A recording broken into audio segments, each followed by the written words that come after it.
Good morning বন্ধুরা, কেমন আছো? তোমরা নিশ্চয়ই ভালো আছো, আমি খুব ভালো আছি।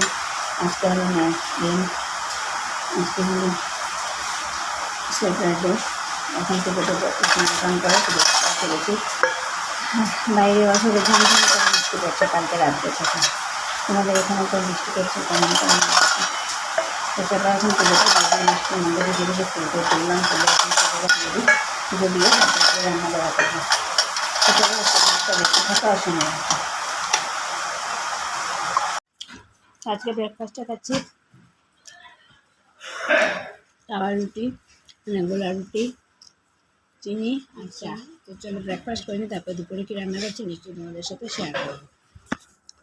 ব্লগটাকে এখানেই শেষ করছি।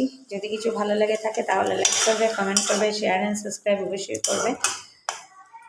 আর পাশে থাকা বেল আইকনটা একটু টিপে দিও। আর তোমরা আমাকে অনেকজন আমাকে অনেক সাপোর্ট করছো, তার জন্য সবাইকে ধন্যবাদ। আজকের ব্লগটাকে এখানে শেষ করছি। Tata, bye bye, take care and good night. আজকে সন্ধ্যার সময় স্ন্যাক্সে কী বানাচ্ছি দেখাই। এখানে চানা আর মটরকে ভালো করে সিদ্ধ করে নিয়েছি, সকালেই ভিজিয়েছিলাম, এরকমভাবে সিদ্ধ হয়ে গেছে, একদম নরম করে সিদ্ধ করেছি। তারপরে এখানে মশলার জন্য নিয়েছি একটা পেঁয়াজ, অল্প একটু শুকনো লঙ্কা, একটু হলুদ, একটু টমেটো, বাস এটা দিয়ে বানাবো একটু চানা মশলাটাই খেতে আমার তো খুবই ভালো লাগে। আমি দিয়ে দিলাম কড়াইতে তেল। আজকে বৃষ্টির দিন, ভাবলাম এটা বানাই, একটু অল্প খাবো, চার সাথে ভালোই লাগে। আর আজকে যেহেতু টিউশন নেই তার জন্য তেলটা একটু গরম হয়ে যায়। তার মধ্যে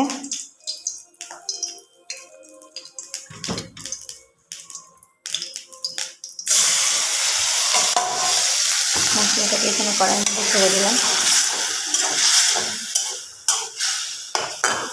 একটু নাড়িয়ে নিই, টমেটোটা সিদ্ধ হয়ে যাক ভালো করে। তারপরে এটার মধ্যে দিয়ে দেবো চানা, দিয়ে একটু ভাজা করে নেবো। হয়ে গেলো চানা মশলা।